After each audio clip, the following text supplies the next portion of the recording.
purpose of the affidavit with the SyRay, which it's not generally just the purpose, but SyRay's affidavit establishes the timeline and location. So the affidavit was prepared to explain how AT&T timing data can be used to pinpoint the location of a suspect's device.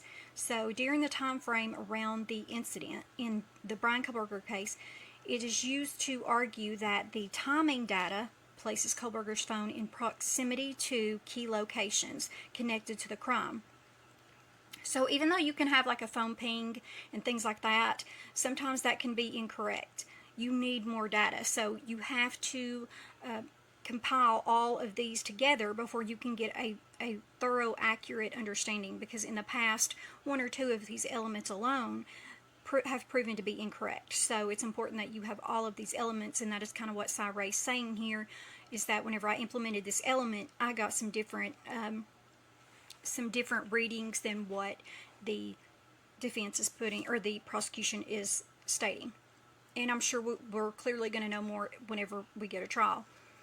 But the data helps to establish a link between the defendant and the crime scene. So by demonstrating that his phone was active in an area of interest at or near the time of the incident occurred, and understanding AT&T timing data.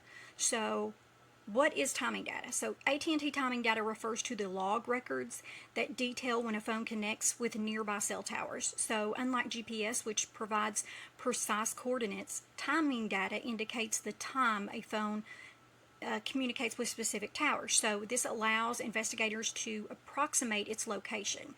So it's used in investigations, triangulation. It uses triangulation by comparing the timing records from multiple towers. So investigators can triangulate the approximate location of a phone and the movement patterns. The movement patterns, the sequence, and the timing of connections help build a timeline of where the phone was at various times. So it corroborates the evidence. So when combined with other evidence, example, witness statements, surveillance footage, timing data strengthens the case by adding an independent layer of location verification.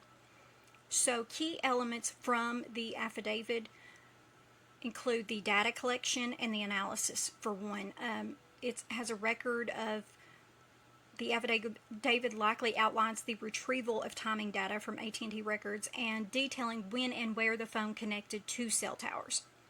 So that's important to understand, is that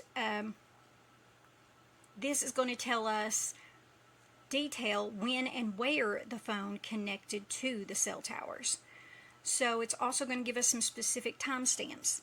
They are crucial as they are matched with the timeline of the crime. So the affidavit explains how those times are cross-referenced with the incident. There is also cell tower IDs.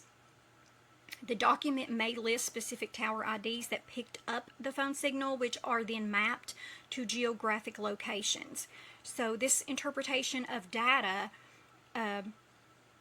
gives a proximity to the crime scene. So the affidavit explains that the timing data shows the suspect's phone was active within a geographic area that includes or is very close to the crime scene. So continuity of signal. It may also detail how the phone remained connected to towers in a consistent pattern, suggesting that the phone, and by extension of its user, did not move far from the critical area during the time of the crime scene, or the crime. So it also has reliability and limitations. Importantly, the affidavit addresses the strengths of the data while acknowledging its limitations.